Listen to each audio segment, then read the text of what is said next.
For over 30 years now, UK Overseas Territories Conservation Forum, or for short, Overseas Territories Conservation, or UKOTCF, has been promoting the coordinated conservation of the diverse and increasingly threatened plant and animal species and natural ecosystems across all of UK's overseas territories and Crown dependencies, as well as helping territories benefit from sustainable use of these. In fact, it is the only organisation devoted solely to conservation across the UK territories. It has no other agenda or competing activities. Its member and associated organisations are the non-governmental and some governmental conservation bodies in the territories, and its wide network includes also many specialist volunteers and organisations across the world. In environmental terms, the territories are especially important because they hold 94% of the global biodiversity for which UK is responsible, and much of this occurs nowhere else.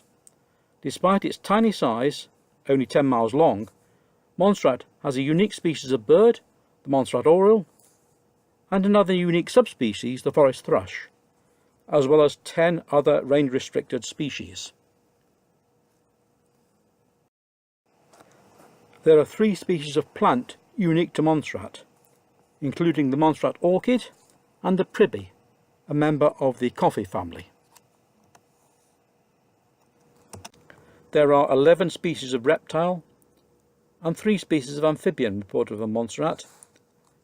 These include 6 endemics, that is found nowhere else, at the species or subspecies level.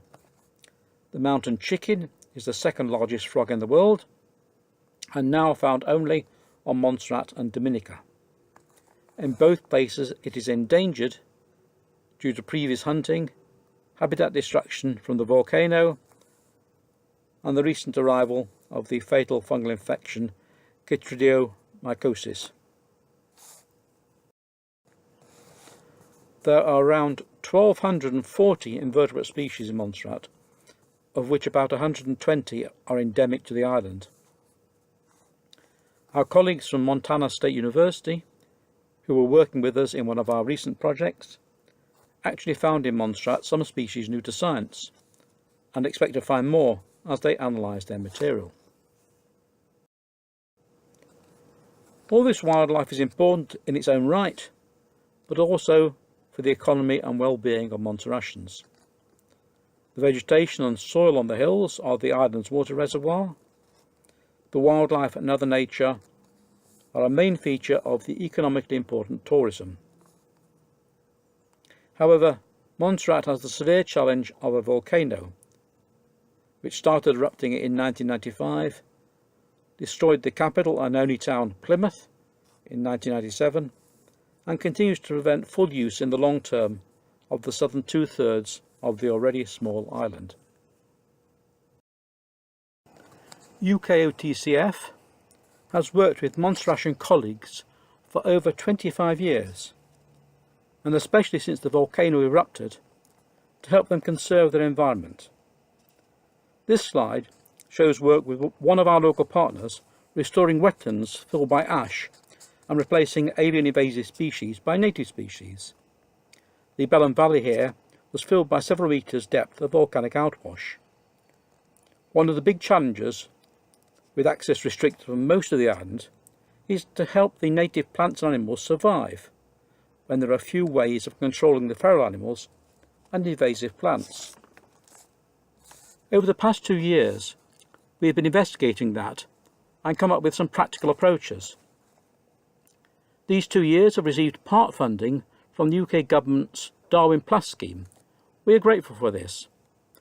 Building on that, we were able to increase its value by 245% through securing support from elsewhere. But one does need the core funding to build on. The second of this group of slides shows work with another local partner, clearing invasive plants and replacing them with native species in the globally vulnerable ecosystem of tropical dry forest. One of the practical approaches we developed is particularly important for removing alien invasive plants and thereby allowing native plants and animals to survive. We call this Adopt a Home for Wildlife. In this, local communities, businesses, landowners or schools agree to manage areas of Montserrat under the guidance of our colleagues in the Montserrat National Trust, so as to fulfil these aims. We've been trying this for a little over a year now, and it is working incredibly well, with good and increasing take-up. These few slides are some examples. This information and more are on our website, UKOTCF.org.uk. As for the previous two slides, our partners in the Cork Hill Reunion Committee are restoring the ecology in areas previously closed because of the volcano but now reopened. Much of the work we do is unpaid voluntary work. However, in order to do this, certain costs have to be met. In addition, we do need to employ some personnel to provide the guidance locally to those adopting homes for wildlife. Unfortunately, there are few, if any, grant-giving bodies, including UK government, which will support this essential long-term work. Our experience is that building local capacity in the overseas territories is not possible in a 2 or 3 year project, but takes a decade or more. Otherwise, activities to bring about a change made possible by the initial investment can stall or fall back. Having shown the success of this work, we are desperately looking for ways to maintain it. We are delighted with the commitment of our Montserratian friends. Despite all the other challenges they face, they have shown that they too want to look after their natural environment. On this slide we feature the work of Montserrat National Trust's EU-supported native plant nursery to provide plants for Adopt a Home for Wildlife and other sites, as well as their training of school children, and also another adopt team working on the shore and under the waves. We can adjust this programme so that it can make use of variable amounts of money from small to large. We at UKOTCF are using our newly rebuilt website, ukotcf.org.uk, go to Help Us and click Appeals, to try to raise this funding. I hope that you'll feel able to help UKOTCF help our Montserratian partners, who are of course fellow Brits, to safeguard their unique environment. Thank you for your interest and attention.